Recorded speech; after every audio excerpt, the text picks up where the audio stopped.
بين الحقيقة والسراب نلقى الأحبة والصحاب أحفاد عثمان هنا بالشوق نفتح كل باب. تلك السواعد باللقاء يحلو بها وعد اللقاء، وعلى المحبة والنقاء نرقى بأحلام الشباب، وعلى المحبة والنقاء نرقى بأحلام الشباب، نرقى بأحلام الشباب. الله الرحمن الرحيم.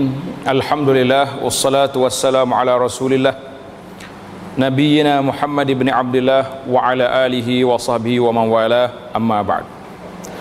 Pelajaran kita dalam kitab Nihayatul Alam, berakhirnya dunia ini, di mana dalam kitab ini telah menyebut kepada kita tanda-tanda kiamat yang kecil, kemudian diikuti dengan tanda-tanda kiamat yang besar.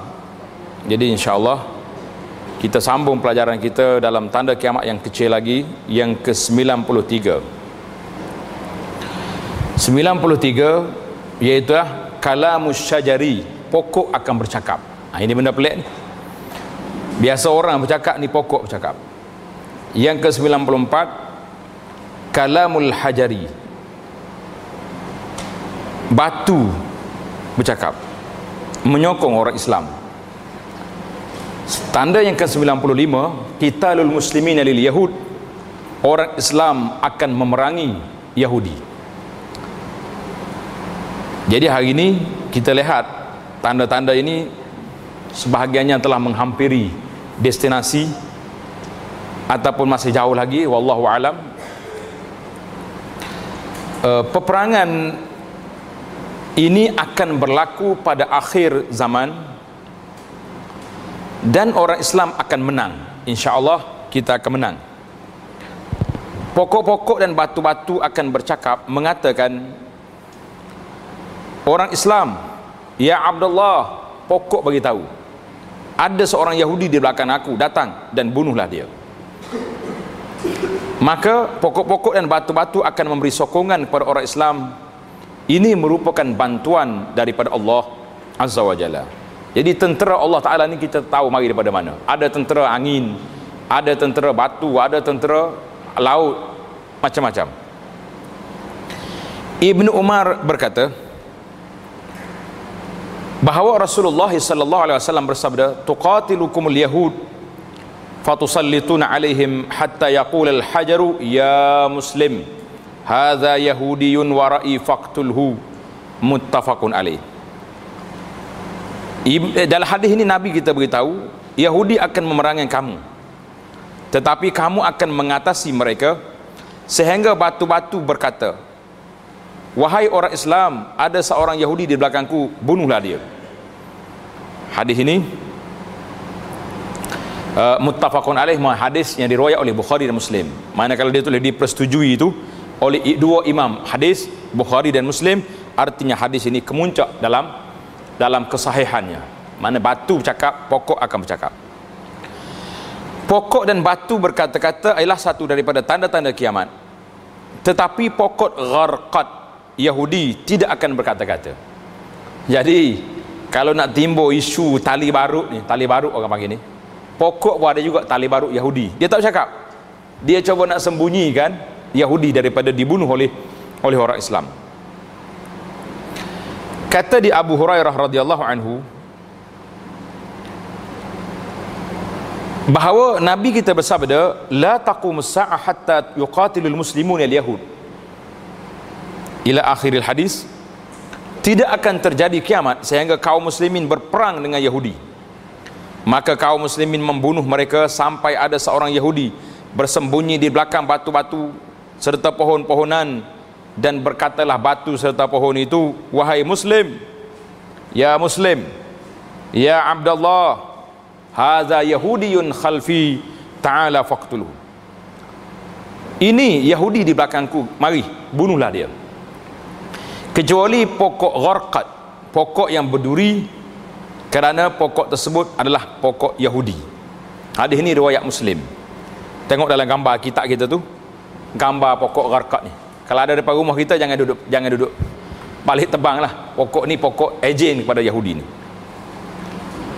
Menurut hadis lain, tidak akan terjadi kiamat sehingga kaum muslimin berperang dengan Yahudi, dan sehingga batu yang di belakangnya akan ada seorang Yahudi bersembunyi akan berkata, wahai Muslim, ini Yahudi di belakangku, bunuhlah dia. Hadis ini dalam Bukhari. Di timurnya ialah Jordan, dan di kirinya ialah Palestin yang kini dijajah oleh Yahudi. Beberapa kajian saintifik menunjukkan bahawa paras airnya menurun dan ia dijangka akan kering menjelang tahun 1470 ataupun tahun Hijri 2050 Masihi. Jadi 1470 Hijri, tahun 2050 Masihi, itu kajian yang dibuat. Allahu alam. Yang betulnya wallahu alam, yang pentingnya benda ni berlaku. Cuba tengok dalam gambar dia tu.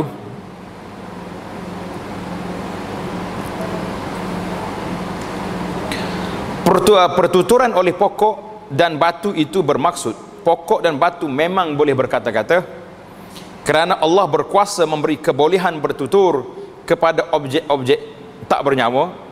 Inilah salah satu daripada tanda kiamat hampir. Jadi jangan bimbang tuan-tuan. Sebelum pokok batu tu bercakap, yang duduk dalam poket kita tu bercakap ke tak bercakap? Dah mula bercakap dah kan? Bukan cakap bercakap, ganggu orang lagi. Tengah duduk solat pun dia bercakap, tengah duduk tidur pun dia cakap. Ini apa ni yang dalam poket tu? Besi, plastik, batu, kayu, duduk kat situ lah. Yang pentingnya jamadat, benda yang keras, yang tak ada lidah, yang tak ada apa. Ini tanda-tanda. Kalau orang kata telefon ni boleh tak dimasuk dalam tanda alam awal kiamat? Kata na'am, boleh, nak mentasdikkan bahawa batu dan pokok akan bercakap di akhir zaman nanti. Nuhaik bin Suraim berkata bahawa Nabi SAW, diriwayatkan daripada Nabi SAW, kamu akan memerangi penyembah berhala sehingga yang tinggal di antara kamu akan memerangi Dajjal di sungai Jordan. Sungai Jordan, Nahrul Urdun dia panggil. Kamu akan berada di sebelah timurnya dan mereka akan berada di sebelah baratnya. Hak ni barulah yang atas tadi tu. Buat turun ke bawah ni. Dan tadi kan di timurnya ialah Jordan dan di kirinya ialah Palestin. Mana kalau kita nak tengok situ, lebih kurang tempat laut mati. Laut mati ni duduk di antara Palestin dengan Jordan. Laut mati ni dijangka akan kering tahun 2050. Itu kajian lah, jangkaan ahli-ahli geologi, ahli kaji bumi ni. Kuasa Tuhan, bukan kuasa kita. Jadi sungai Jordan, kamu akan berada di sebelah timurnya dan mereka akan berada di sebelah baratnya. Nuhaik bin Suraim berkata, aku tidak tahu di manakah sungai Jordan pada masa itu. Jadi masa itu dia tak tahu. Hadis ini fihi dha'f. Apa yang dimaksudkan di sini ialah laut yang memisahkan Palestin yang diduduki Yahudi dengan Jordan. Dia sebut dengan nama Laut Mati. Jadi Laut Mati ni akan kering. Allahu Akbar. Hari ni sibuk. Orang pergi melawat Laut Mati, orang pergi ke Palestin. Jadi ada yang bawa pergi, ada yang tak pergi, macam-macam. Jadi kalau kita lihat dari sudut fakta hari ini, kenapa Yahudi beria-ria sangat nak balik ke Palestin? Kenapa? Hari ini boleh katakan terkumpul semua tempat. Yahudi di sana, di dunia ini, balik, duduk di Palestin, rampah tanah orang Palestin kerana nak buat penempatan. Kita mengatakan mereka balik untuk menunggu kematian yang telah dijanjikan oleh Nabi SAW. Tuan-tuan jangan nak marah macam mana. Benda sudah dijanjikan. Bila Yahudi berkumpul setempat, jadi yuqatilul Yahud, al-muslimun yuqatil muslimun Yahud. Ketika itu orang Islam nak bunuh orang Yahudi senang sebab mereka sudah berkumpul di tempat. InsyaAllah sampai mereka batu dengan kayu semuanya bercakap, beritahu pada orang Muslim bahawa Yahudi di belakang aku. Sampai mereka itu Yahudi tak boleh nak lari lagi. Hari ini biarkanlah batu-batu di Palestin, yang mengenali Yahudi yang digunakan oleh anak-anak muda kita di Palestin seolah-olah sebagai tamhid, persiapan untuk datangnya hari kiamat. Wallahu alam, bila berlaku tarikh itu kita tidak tahu, dan kita tak boleh nak putuskan ini dan ini. Tanda yang ke-96, yahsirul furat an jabalin min zahabin. Sungai Euphrates, bahasa Arab kata sungai Furat. Sungai Furat mendedahkan segunung emas. Ini kaya betul ni. Emas akan keluar di sungai Furat. Sungai Furat ni duduk di mana? Tengok dalam peta kita tu. Kalau dalam bahasa Arab ni nampak, dia lalu ikut Syria, Iraq, Turki, panjang dia ni. Syria, Iraq. Sungai Furat terkenal dalam sungainya Rasulullah sallallahu alaihi wasallam menyampaikan kepada kita bahawa satu tanda kiamat ialah aliran sungai Furat akan bertukar arah, menyebabkan satu gunung emas akan muncul. Manusia akan berebut-rebut untuk mendapatkannya dan ramai yang terkorban. Jadi ingatlah, Rasulullah sallallahu alaihi wasallam mengingatkan mereka yang hidup pada masa itu supaya jangan mengambil apa-apa daripadanya, kerana takut akan huru-hara atau pertelingkahan yang terhasil daripadanya akan berlaku ni. Abu Hurairah berkata, tidak akan terjadi kiamat sehingga Nahrul Furat hatta yahsiral furatu an jabalin min zahabin. Sungai Furat, iaitulah sebuah sungai yang berada di Iraq, menjadi surut airnya sehingga ternampak sebuah gunung daripada emas. Ramai orang yang berperang untuk merebutkannya, maka terbunuh 99 daripada 100 orang yang berperang, dan masing-masing yang terlibat berkata, mudah-mudahan akulah yang terselamat itu. Jadi masing-masing nak berebut barang ini di Iraq. Menurut hadis yang lain, barang siapa yang hadir di situ, janganlah ia mengambil sesuatu pun daripada harta itu. Kita ingat, kalau pergi ke Iraq jangan duk cari dia.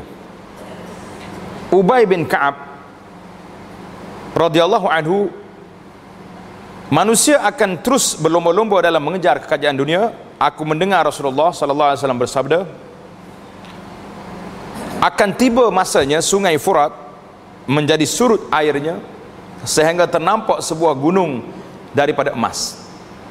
Apabila mereka mendengar tentangnya, mereka akan bergegas mendapatkannya, dan mereka yang hadir akan berkata, jikalau kita memberi peluang pada orang lain, nescaya mereka akan mengambil darinya dan kesemuanya. Mereka pun berperang untuk merebutkannya dan terbunuh 99 daripada 100 orang. Hadis ini dalam Muslim. Apa yang dimaksudkan dengan gunung ini akan didedahkan, dan ia sememangnya satu gunung emas tulen akan berlaku di situ.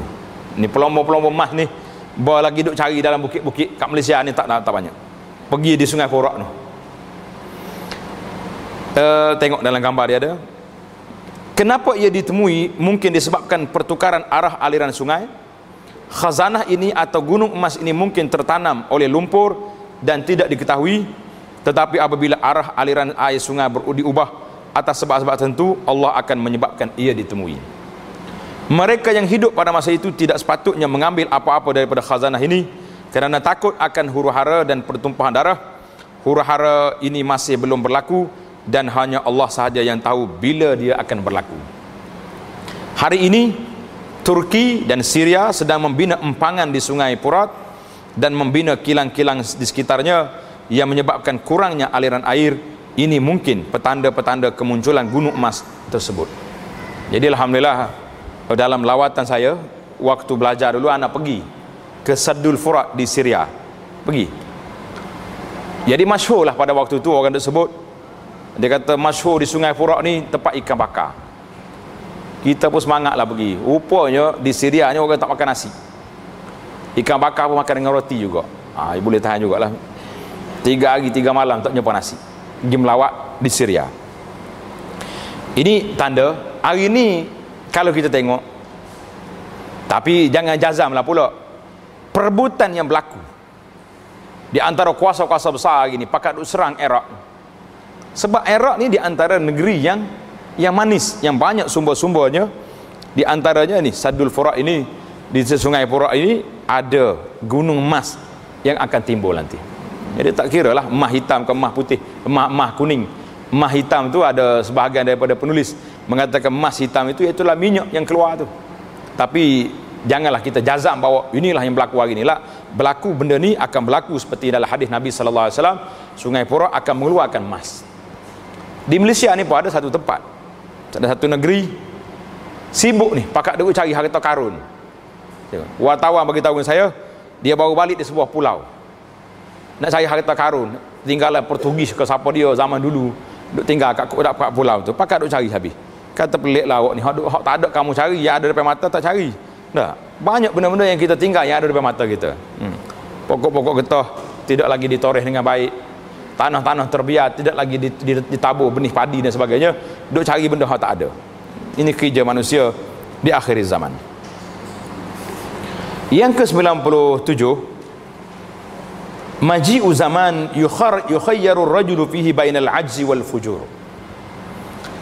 Akan tibanya masa di mana seorang itu diberi pilihan, sama ada dia digelar pengecut, tidak cekap, orang lemah, ataupun fujur, orang yang hebat, boleh melakukan maksiat. Ini yang menakutkan. Satu daripada tanda kiamat yang disampaikan oleh Nabi sallallahu alaihi wasallam ialah seseorang itu diberi pilihan, sama ada mengerjakan maksiat atau tidak dipedulikan dan dilabelkan sebagai tidak cekap, kolut, dan berbagai label lagi yang menandakan dia seorang yang tidak progresif menurut pembuat maksiat. Orang panggil orang pasif lah dia ni, orang tak tahu apa, ataupun orang berani sungguh. Rasulullah sallallahu alaihi wasallam diriwayatkan daripada Nabi sallallahu alaihi wasallam,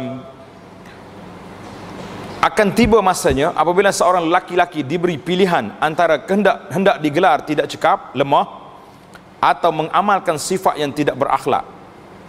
Sesiapa yang hidup sehingga waktu itu harus memilih tidak cekap atau memilih menjadi manusia yang lemah dari sifat tidak berakhlak. Hadis ini riwayat Imam Ahmad dan Abu Ya'la. Kata Haythami wa baqiyatu rijalihi thiqat, hadisnya isnad dia fi jahalah. Tanda ini jelas berlaku pada hari ini, di mana seorang wanita yang menutup aurat dituduh sebagai tidak cekap atau lemah atau kolut. Mereka yang tidak mengamalkan riba, menerima rasuah, atau menonton siaran-siaran televisyen yang lucah dianggap oleh orang lain sebagai mereka yang tidak menerima ni. Tak terima rasuah, tak tengok benda-benda yang karut ni, mereka dianggap oleh orang lain sebagai kolut dan tidak cekap dan tidak dapat maju ke hadapan. Maka ahli masyarakat diberi pilihan untuk melakukan maksiat dan dosa ataupun untuk dikatakan sebagai orang yang kolut. Jadi alhamdulillah dalam riwayat ini sanadnya lemah, tapi kita diberi pilihan supaya mengakulah kita ni sebagai orang yang lemah. Lemah apa? Lemah untuk melakukan maksiat dan mungkar. Kalau kata awak ni lemah, tak buat maksiat, betul, saya setuju. Lemah, tak berani buat maksiat, biarkanlah. Kita masuk dalam program-program projek-projek mega yang besar. Oh, dia kata awak tak cerdik sebab tak main rasuah. Tak apalah, tak cerdik pun. Orang main rasuah semua dapat projek. Nampak je hebat, dapat projek, dapat masyhur, selebriti dan sebagainya. Tapi adakah mereka boleh kekal? Kalau hidup tanpa berkat, mereka tidak akan duduk lama di atas dunia ini dengan keadaan yang sedemikian. Tanda yang ke-98, ini tanda betul-betul ni. Ramai sangat orang duk tanya, sibuk kita. Iaitulah audatu jaziratil Arab murujan wa anharan. Semenanjung tanah Arab akan menjadi padang rumput dan sungai mengalir semula. Kembali hijau di bumi Arab. Hari ni orang duk sibuk ni. Baru ni turun salji di negeri-negeri Arab. Semalam pula Masya Allah, dua malam lepas ya, turun hujan di Mekah, banjir sampai hanyut kereta-kereta dan sebagainya. Itu menunjukkan tanda-tanda kiamat. Banyak kembali bumi Arab ni menjadi hijau semula. Kalau kita tengok di bumi Arafah hari ni pun Masya Allah, tak bawa kemah pun boleh duduk di bawah pokok tu. Sesiapa yang melihat semenanjung Arab akan nampak bahawa lebih daripada 70% daripada kawasannya ialah kawasan gurun dan gersang. Tetapi Nabi sallallahu alaihi wasallam telah bersabda bahawa satu daripada tanda-tanda kiamat ialah semenanjung tanah Arab akan menjadi padang rumput dan sungai mengalir semula. Sungai akan balik semula di sini. Abu Hurairah radhiyallahu anhu menceritakan bahawa Nabi kita bersabda, la taqumus sa'ah hatta ta'uda ardul arabi murujan wa anharan. Tidak akan terjadi kiamat sehinggalah tanah Arab yang tandus itu menjadi lembah yang subur dan dialiri sungai-sungai, sehingga seorang pengembara pergi di antara Iraq dan Mekah tidak akan takut dengan apa sekalipun kecuali sesat dan banyaknya harj. Jadi sahabat bertanya, apakah al-harju itu? Nabi jawab, peperangan demi peperangan yang berlaku. Jadi maknanya ketakutan tak ada, tapi banyak peperangan yang berlaku. Mana negara sudah aman. Hari ini pun perjalanan, saya sebelum balik tamat pelajar dulu bawa kereta sendiri di negara Arab Saudi, daripada Madinah pergi ke arah Tabuk, pergi ke arah Bahrain, sempadan Arab Saudi, Zahran, tak ada masalah apa-apa. Pergi malam, siang, suara sama je. Tidak ada ketakutan. Tapi tak tahu zaman bila ni. Hadis ni zaman kita ke zaman mana? Dan bumi hijau. Hadis ni riwayat Imam Ahmad. Dalam riwayat Muslim, tidak akan terjadi kiamat sebelum harta kekayaan telah bertumpuk-tumpuk dan melimpah ruah. Kemakmuran telah merata. Memang hari ni kaya-kaya belaka. Di negara orang-orang Arab tu, masya-Allah tabarakallah. Dia buat stadium untuk nak main sukan saja. Berapa bilion, berapa banyak harta tu. Manakala harta tu dibawa pergi membangun negara orang miskin, tak ada orang miskin dalam negeri. Cukup makan belaka. Sehingga si pemilik harta merasa sedih kerana tidak ada orang yang bersedia menerima sedekahnya, dan sehinggalah tanah Arab menjadi lembah yang subur dan dialiri sungai-sungai. Nak tanda kitanya, tanah Arab akan kembali semula subur dan sungai mengalir. Hadis ini dalam Muslim. Daripada Muaz ibnu Jabal berkata, kami bersama Rasulullah sallallahu alaihi wasallam semasa peperangan Tabuk. Tabuk ni tanda situ. Tabuk ni daripada Madinah ke Tabuk jarak dia 700 km, jalan lebuh raya sekarang. Dan baginda menjamakkan salat. Baginda sallallahu alaihi wasallam menjamakkan zuhur bersama asar dan maghrib bersama isya. Ini sambil-sambil cerita dapat pelajaran. Jamak yang bolehnya zuhur dengan asar, maghrib dengan isya.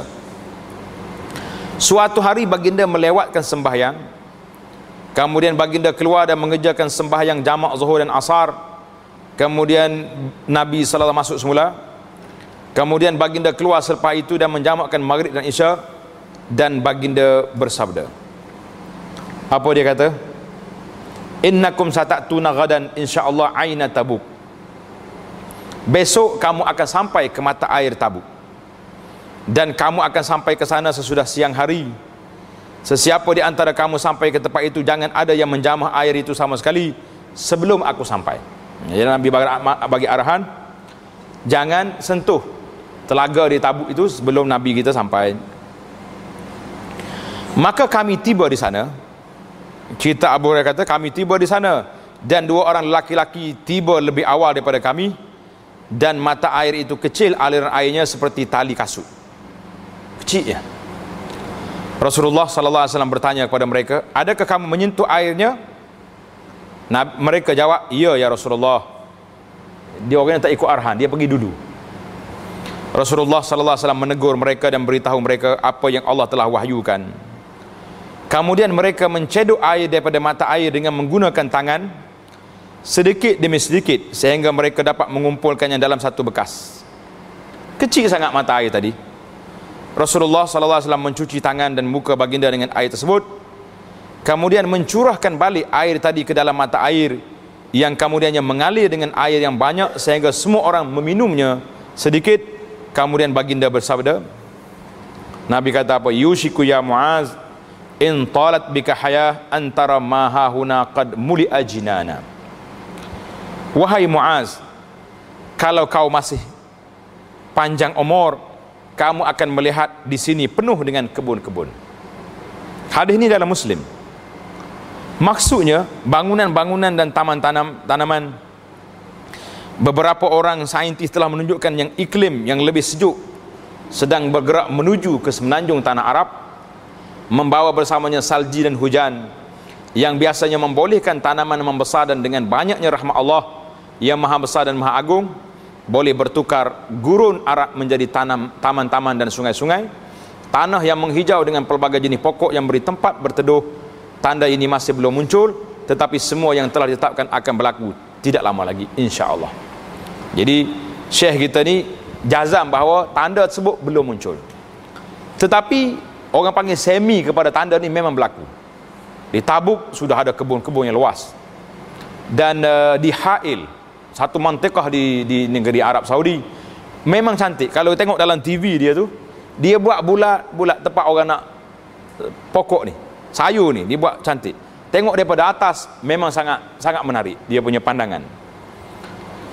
Jadi berkenaan dengan sabda Rasulullah tentang Tabuk, Muaz, kalau kau panjang umur, kamu akan tengok Tabuk ini membangun dengan kebun-kebun.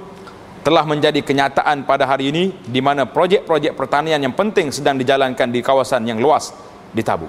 Memang wadih, jelas projek ini sedang dijalankan. Untuk apa? Kita jangan marah pada Arab. Dia kata apa ni Arab ni pergi buat benda ni. Tak. Ini menunjukkan mukjizat Rasulullah sallallahu alaihi wasallam yang Nabi kita sabda 1400 tahun dulu telah terserlah hari ini memang berlaku. Menguatkan iman kita. Di awal perbincangan kita dulu ana sebut bahawa sebahagian daripada faedah kita belajar alamat kiamat ini untuk apa? Untuk menguatkan keyakinan kita bila hadis Nabi sebut yang sahih berlaku sungguh apa yang Nabi kata, itu menguatkan keyakinan kita bahawa Rasulullah sallallahu alaihi wasallam benar apa yang dia kata. Kalau tengok dalam gambar yang Arab ni cantik ni. Gambar-gambar yang Arab ni menunjukkan kepada kita gambar Tabuk, bagaimana pembangunan pokok-pokok yang ada di sana.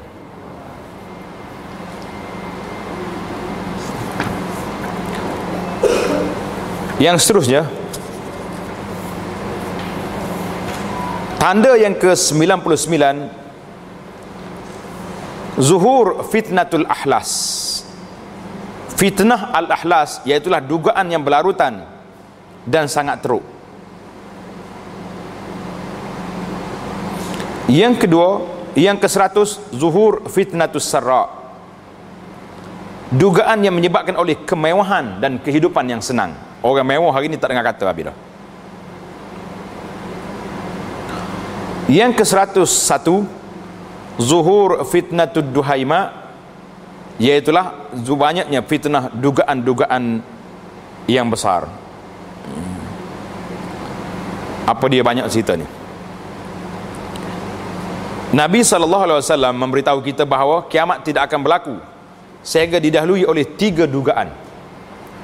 Abdullah bin Umar radhiyallahu anhuma berkata, kami sedang duduk bersama Rasulullah SAW dan baginda menyebut tentang dugaan, bercakap tentangnya dengan panjang lebar sehingga baginda menyebut fitnah al-ahlas, satu dugaan yang berlaku dengan teruk. Dan Nabi kita sallallahu alaihi wasallam tanya pada sahabat, faqala qail ya Rasulullah wa ma fitnatul ahlas. Sahabat tanya Nabi, apa itu fitnah al-ahlas? Maka Nabi kita jawab, hiya haraba wa harab. Baginda menjawab, itulah fitnah pelarian dan peperangan, dan mereka akan kehilangan harta dan keluarga. Allahu akbar. Bila berlaku huru-hara, berlaku. Tengok apa yang berlaku di Syria hari ini. Walaupun kita tak kaitkan dengan cerita ni, tapi fitnah itu sangat dahsyat. Kemudian fitnah sarra, kesenangan disebabkan oleh rahmat dan kemewahan. Kotoran atau asapnya berasal dari bawah kaki seorang dari ahlul baitku. Ia mengaku dariku padahal bukan dariku. Kerana sungguhnya waliku, orang yang menolong Nabi sallallahu alaihi wasallam, hanyalah orang-orang yang bertakwa.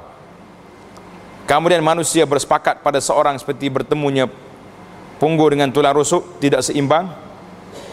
Kemudian fitnah duhaima, kesengsaraan yang sangat besar yang tidak membiarkan ada seorang dari umat ini kecuali menimpanya. Jika dikatakan ia telah selesai, maka ia justru berlanjut. Di dalamnya seorang laki-laki pada hari beriman, tetapi pada petang hari menjadi kafir. Ini kita takut ni. Nabi kata apa? Yusbihur rajulu fiha mu'minan wa yumsi kafira. Pagi beriman, petang jadi orang kafir. Artinya tak stabil kedudukan dia. Waktu pergi solat, solat. Waktu bincang tentang undang-undang Islam, menentang keras sehabis-habisnya, tak mau sokong. Ini satu kes lain ni. Nah, ini berat. Sehingga manusia menjadi dua khemah. Manusia jadi dua kumpulan. Satu kumpulan yang tidak khemah keimanan yang tidak mengandungi kemunafikan, dan khemah kemunafikan yang tidak mengandungi keimanan. Jika itu sudah terjadi, maka tunggulah kedatangan Dajjal pada hari ataupun besoknya. Hadis ini dalam Abu Daud dengan sanad yang sahih. Artinya fitnah ini belum berlaku lagi ya. Sebab dia akan berlaku dekat dengan Dajjal nak keluar.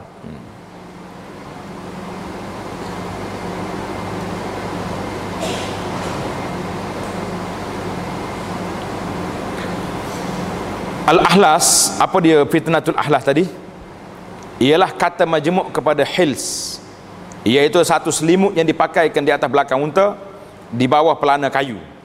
Selimut ini terus dipakaikan kepada unta pada setiap masa, dan fitnah atau dugaan ini akan terus bersama manusia dan tidak akan hilang. Ia hitam gelap seperti hils. Jadi maksud dia fitnah hils ini fitnah yang melanda umat ini, dia tidak akan angkat lagi. Haraba, fitnah pelarian, maksudnya manusia akan lari daripada satu sama lain kerana kebencian, permusuhan dan pertelengkahan. Hari ini pun sama-sama kita, anak beranak pun tak apa nak duduk dekat kan. Mereka akan kehilangan harta dan keluarga, maksudnya harta dan keluarga seorang itu akan dirampas dan dia akan tinggal sebatang kara. Fitnah as-sarra pula, apa dia? Merujuk kepada rahmat yang boleh membahagiakan seorang, seperti kesihatan yang baik dan kesejahteraan, tetapi ada manusia yang tergoda dan melampaui batas. Maknanya dapat kesenangan, tak syukur nikmat. Dakhanuha, disebabkan oleh dakhanuha, asapnya, bermaksud ia akan muncul dan dikecohkan. Ia seumpama asap dukhan yang keluar daripada api apabila kayu basah dicampakkan ke dalamnya. Maknanya gelap, jurubu pemikiran kita pada waktu itu, dakhan, tak jelas. Wa fihi dakhan, Nabi kata dalam hadis lain, dakhan ini iaitulah kita tak jelas. Yang mana satu agama, yang mana satu adat, yang mana satu benda-benda yang tak tahu nak pergi mana. Kalau kata ini agama, cari dalam hadis tak ada, cari dalam Quran tak ada. Tapi nak kata tidak agama, orang yang bawa cerita ni pula serban besar juga, jubah meleret juga, tapi buat benda-benda yang tak jelas. Itu dia panggil dakhan. Asaknya berada di bawah kaki seorang dari ahli baikku, maksudnya daripada keluarga Rasulullah. Ini bermakna dialah yang memulakan kekacauan atau dialah orang yang menguasainya. Jadi hadis ini agak bermasalah juga dah. Sebab Nabi kata min tahti qadamai rajulin min ahli baiti. Yang buat fitnah di akhir zaman itu iaitulah orang yang daripada keturunan Nabi, orang yang mengaku sebagai keturunan Nabi. Jadi kalau kita tengok hari ini, orang mengaku keturunan Nabi ni sangat banyak. Semua orang mari alul bait belaka, keturunan Nabi. Kita pun bila tengok hak keturunan Nabi bawa ni kak, pakai angkat borong, terima belaka lah, moga cucu Nabi. Nabi kata apa ni? Yang buat fitnah di ni daripada keturunan aku. Kita nak kata apa hari ni? Dia mengaku dariku, yaz'amu annahu minni. Dia mengaku dariku, maksud dia akan mendakwa bahawa dia daripada keturunan Rasulullah sallallahu alaihi wasallam, tetapi dia melakukan perbuatan yang keji. Mengaku anak cucu Nabi, tapi bawa ajaran-ajaran yang Nabi kita tidak ajar. Mari sini ajar orang suruh melompat, tengah-tengah duduk berzikir, tengok Nabi datang, pakai lambai tangan belaka. Ini ajaran laisa minni, bukan daripada Nabi sallallahu alaihi wasallam. Jadi Rasulullah sallallahu alaihi wasallam menafikan perbuatannya walaupun dia daripada keturunannya.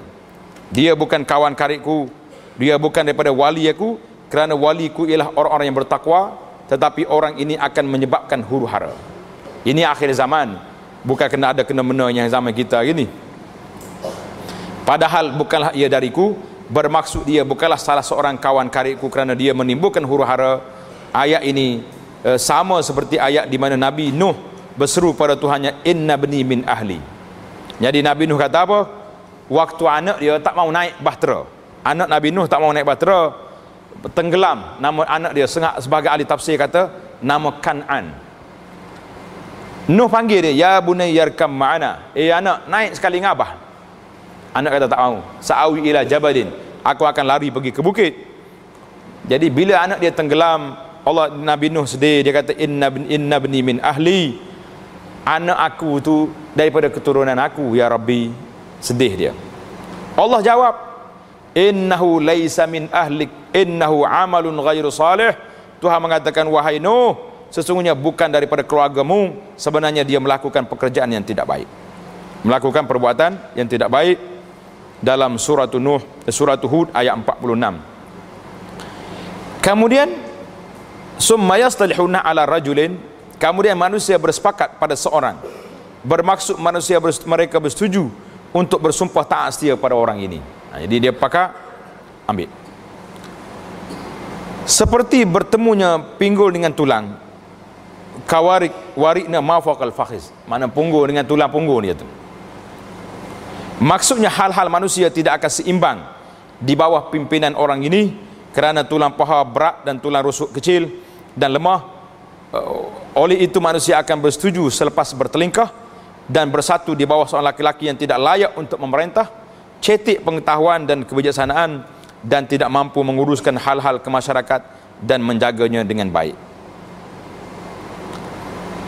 Satu lagi fitnah dipanggil ad-duhaima, kesengsaraan yang sangat besar, bermaksud dugaan yang menyeluruh, yang gelap, besar dan mengelirukan, yang tidak membiarkan ada seorang dari umat ini kecuali ditamparnya.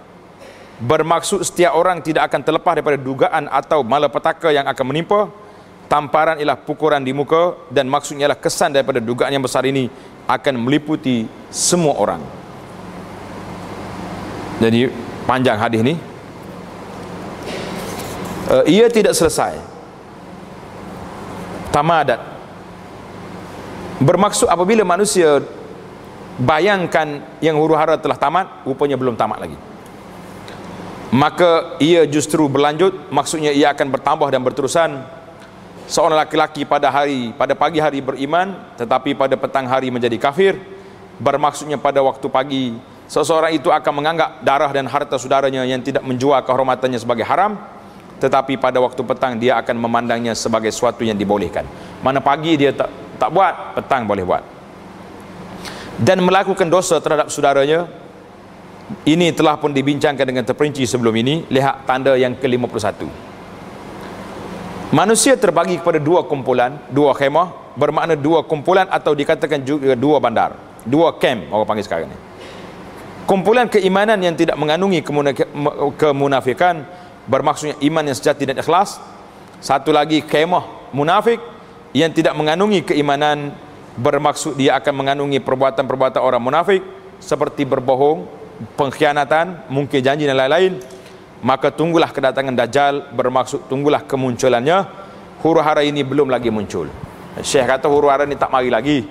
Allah lebih mengetahui bila akan muncul. Kita berdoa pada Allah agar melindungi kita daripada kejahatan ini. Jadi yang pentingnya ada isyarat. Nabi beritahu bahawa orang yang menyebut penyelewengan di akhir zaman, iaitulah orang yang mengaku keturunan Nabi sallallahu alaihi wasallam. Yang besar belum ada lagi, tapi yang kecil-kecil hari ini sangat ramai orang mengaku, sama ada mengaku keturunan Nabi ataupun dia mengaku mimpi jumpa dengan Nabi. Itu bahaya. Bahkan nak keluar fatwa menghalalkan darah orang-orang yang tidak setuju dengan pemerintah pun, dengan dakwaan dia mimpi jumpa dengan Nabi, Nabi membenarkan perbuatan tersebut. Jadi ini sangat bahaya kepada masyarakat. Tanda yang ke-102, maji'u zaman as-sajdatu fiha ta'dilu dunya wa ma fiha. Suatu masa apabila satu sujud bersamaan dengan dunia ini dan segala yang terkandung dalamnya, maknanya harga kita boleh sujud lebih daripada harga kita dapat memiliki dunia dan isi kandungan. Masa ini akan berlaku semasa zaman Nabi Isa AS, selepas baginda turun dari langit pada akhir zaman. Zamannya merupakan satu zaman yang penuh dengan kebaikan dan kesucian. Ibadat amat dihargai. Ia akan berbeza dari segi pahala menurut perbezaan tempat dan masa. Kita beribadat di zaman huru-hara, iaitu ibadat yang paling tinggi darjat, sebab susah nak ibadat ketika itu. Abu Hurairah radhiyallahu anhu menceritakan Nabi sallallahu alaihi wasallam bersabda, "Wallazi nafsi biyadi la yushikanna an yanzila fikum ibnu Maryam hakaman adla." Demi diriku berada di tangannya, sesungguhnya Ibnu Maryam, yang Nabi Isa, hampir akan turun di tengah-tengah kamu sebagai pemimpin yang adil, maka dia akan menghancurkan salib. Nabi Isa mari mula-mula sekali dia patahkan salib, membunuh babi, menolak jizyah. Jizyah ni cukai-cukai yang diambil di atas orang bukan Islam dalam negara Islam. Jadi kita bila kita merintah, orang bukan Islam akan diberi pilihan sama ada masuk Islam ataupun kekal dengan agama mereka, tapi mereka kena bayar jizyah, bayar cukai kepala, perlindungan duduk dalam negara Islam, ataupun mereka perang lawan. Jadi jizyah itu maksudnya cukai yang diambil daripada orang bukan Islam. Tengok nota kaki di bawah 203, maksudnya baginda tidak akan menerimanya selain daripada orang Islam. Baginda akan membenarkan orang beragama Kristian kekal dengan agama mereka walaupun mereka membayar jizyah. Jadi Nabi Isa alaihissalam pada waktu itu tak terima lagi orang Kristian sebab tipu. Mu kata aku Tuhan, aku tidak, aku manusia. Kenapa kamu nak mengaku Tuhan lagi? Ada kat depan. Macam kita hari ni, bila kita buat tuduhan jahat kepada orang, putar belik fakta dia, tiba-tiba Tuhan dia sendiri muncul. Dia kata aku tak kata benda tu. Jadi kita kata tak kata pun, mu juga. Macam mana macam tu? Jadi Nabi Isa kata, hei pokok Kristian, mu kata aku ni anak Tuhan lah, mu kata Tuhan ada 3 lah, aku ni hamba Allah. Batal semua kamu punya itu. Jadi sama ada mereka akan dibunuh ataupun mereka menerima Islam. Melimpahkan harta hingga tidak seorang pun yang mahu menerima pemberian, dan sehingga 1 kali sujud anaknya. 1 kali sujud lebih baik dari dunia dan segala isi kandungannya. Maknanya pada waktu itu sukarnya nak sujud. Kemudian Abu Hurairah berkata, hafaz, jika kau mahu, wa in min ahlil kitab illa la yu'minan bihi qabla mautihi wa yaumal qiyamati yakunu alaihim syahida. Di antara orang-orang keturunan kitab, ahlul kitab, yakni Kristian dan Yahudi, itu ada yang percaya kepada Nabi Isa, bahawa Isa anak Maryam ialah seorang rasul dan bukannya Tuhan. Sebelum daripada matinya, pada hari kiamat Isa menjadi saksi bagi mereka. Apa yang dimaksudkan dengan kata-kata sajdatan wahidah? 1 kali sujud tu apa maksud dia? Iaitulah manusia akan rajin sembahyang dan melakukan semua kerja amal ibadat kerana mereka kurang berminat akan kekayaan dunia, tidak menjangkakan untuk panjang umur dan kepastian mereka akan menghampiri kebangkitan semula. Kurangnya minat mereka terhadap kekayaan dunia adalah disebabkan mereka tidak memerlukannya. Jadi pada waktu itu semuanya senang belaka. Tak payah dia berebut, dia cari tenda, cari projek, cari kebun, sebab orang dah mewah, dah senang. Mungkin kita akan tengok nanti dalam tanda-tanda yang ada di akhir zaman nanti, binatang-binatang buas mari duduk tidur depan tangga kita. Tak ada masalah apa-apa. Bila kita turun, bukannya dia nak kekeh kita, dia holok kepala dia naik, dia nak tolong hantar pergi ke masjid. Oh, kita bagi parking, kita bawa harimau besar sekali itu, parking di tangga masjid. Tak ada orang marah apa-apa, tunggu situ. Al-Qadhi kata apa? Apa yang dimaksudkan ialah pahala bagi orang yang sembahyang akan lebih banyak berbanding dengan dia menyedekahkan dunia dan segala isi kandungannya. Semua ini adalah kerana banyaknya harta benda semasa zaman itu dan kurangnya perasaan tamak dan keperluan untuk membelanjakan kekayaan untuk berjihad. Sujud di sini merujuk pada cara khusus kepada sujud saja, atau ia mungkin satu kiasan untuk sembahyang, wallahu alam. Jadi kita, kalau itulah para ulama mengatakan sedekah yang kita beri ini afdalnya bila tengok keadaan. Kalau kita pergi rumah orang kaya, kita nak sedekah duit dengan dia, dia kata nak buat apa? Aku pun banyak. Boleh jadi sedekah tenaga lebih diperlukan. Kita pergi rumah orang kaya, dia nak buat kenduri, kita bantu dia, tolong hidang makanan, tolong potong apa ni sayur, buah-buah, tolong basuh pinggan, lebih besar bagi dia daripada apa ni bagi duit. Jadi waktu itu, dan hadis ni, waktu itu semua orang senang, kaya raya, maka tak berguna lagi bagi duit, yang bergunanya melakukan ibadat itu lebih baik daripada duit. Tanda yang ke-103, intifahul ahillah. Anak bulan kelihatan lebih besar daripada biasa. Biasa anak bulan tak nampak, sekarang ni anak bulan itu lebih besar. Ini tanda kiamat. Hal ini merujuk kepada anak bulan yang mula-mula muncul pada awal bulan. Pada mulanya ia kecil pada malam pertama bulan Hijrah, kemudian ia semakin membesar sehingga pertengahan bulan jadi purnama, kemudian ia mula mengecil sehinggalah akhir bulan. Selain salah satu daripada tanda akhir zaman ialah anak bulan akan kelihatan lebih besar daripada biasa. Apabila orang melihat anak bulan pada malam pertama bulan baru, ia akan kelihatan lebih besar daripada biasa dan akan kelihatan seperti anak bulan malam kedua pada malam pertama. Abu Hurairah radhiyallahu anhu menceritakan bahawa di antara tanda-tanda kiamat ialah menggelembung, membesarnya bulan sabit. Dan apabila bulan sabit kelihatan pada usianya 1 malam, dia akan dikatakan bahawa usianya sudah 2 malam. Kami fikir, kata Syekh pengarang kita, kami fikir tanda ini masih belum muncul lagi, wallahu alam. Jadi mungkin tak muncul lagi. Kamu tak tahu nak kata lah, sebab kita tak tengok anak bulan pun. Malaysia berapa tahun dah, tuan-tuan ingat, sepanjang kita hidup ni, berapa tahun dah kita tak nampak anak bulan.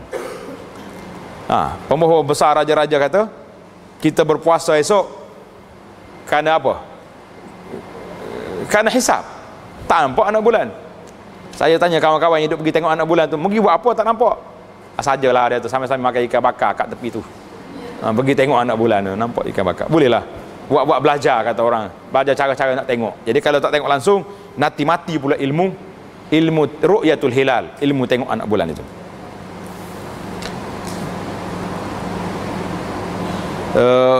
Kita tengok yang ke-104, maji'u zaman la yabqa ahadun illa lahiqa bisyam. Ini satu masa apabila tidak ada orang yang tinggal kecuali dia akan pergi dan tinggal di bumi Syam, bumi Syria, Syam tu.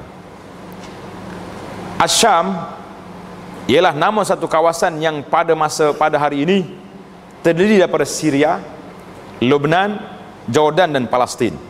Manakala sebut Rihlatus Syam dalam kitab-kitab sirah tu, kawasan itulah Syria, Lebanon, Jordan dan Palestin. Asyam ialah tempat kebangkitan semula dah berkumpul dan merupakan tempat di mana banyak wahyu diturunkan. Jadi akhir zaman manusia akan kumpul di bumi Syam. Asyam dan rakyat-rakyatnya mempunyai kedudukan dan sifat yang istimewa. Rasulullah sallallahu alaihi wasallam bersabda, iza fasad ahlu Syam fala khaira fikum.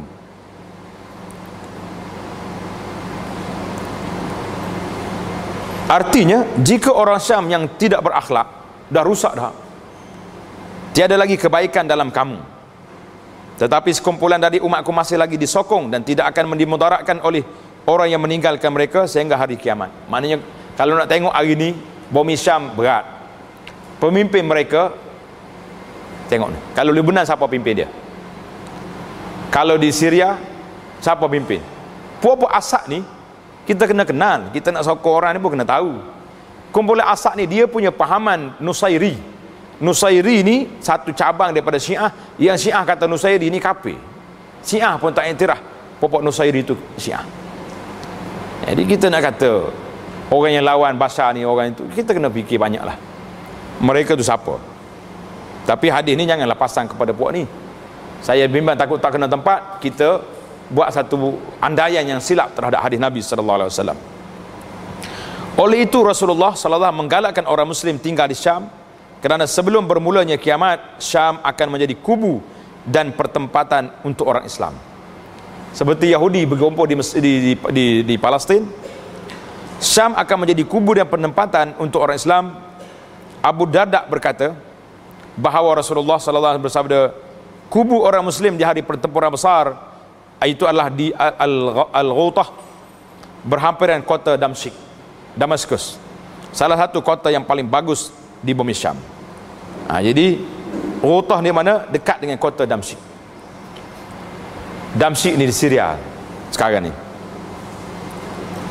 Apa yang dimaksudkan oleh kubu di sini ialah kubu kuat orang Islam dan tempat di mana mereka semua akan berkumpul pada hari pertempuran, iaitulah pertempuran hebat di antara orang Islam dengan orang Kristian, akan berlaku peperangan. Al-Ghutah dikenali sebagai Ghutatul Dimash. Pada hari ini Dimash atau Damaskus ialah sebuah bandar raya yang terkenal dan merupakan ibu kota Syria sekarang. Pertempuran hebat yang disebut dalam hadis mungkin berlaku sebelum kedatangan Imam Mahdi. Jadi Mahdi belum ada lagi, atau semasa zamannya, atau selepas zamannya. Rasulullah sallallahu alaihi wasallam menggalakkan manusia tinggal di Syam kerana ia adalah tempat berkumpul dan kubu orang yang beriman. Salah seorang daripada sahabat Nabi bertanya, kemanakah dia patut berhijrah dan menetap, dan baginda memberitahunya supaya pergi ke Syam. Bahz bin Hakim an abihi an jaddihi meriwayatkan daripada bapa dan datuknya berkata,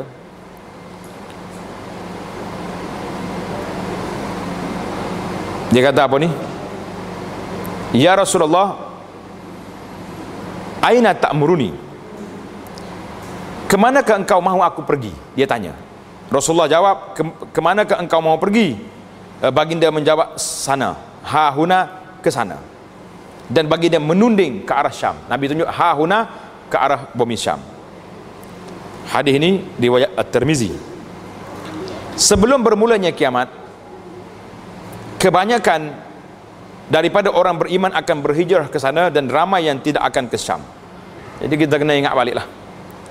Diriwayatkan bahawa Abdullah bin Amru berkata, akan tiba satu masa tiada seorang beriman kecuali mereka pergi menetap di bumi Asy-Syam. Jadi kata-kata ini daripada sahabat, mauquf di kalangan sahabat. Itu bumi, kelebihan bumi Syam yang hari ini sedang bergolak tak habis-habis lagi. Kita minta Allah SWT beri kepada mereka dapat menyelesaikan masalah dengan cepat, insya-Allah. InsyaAllah kita akan sambung lagi perbincangan kita yang seterusnya tentang tanda kiamat yang ke-105. 105 iaitu Al-Malhamatul Kubra Bainal Muslimina war Rum.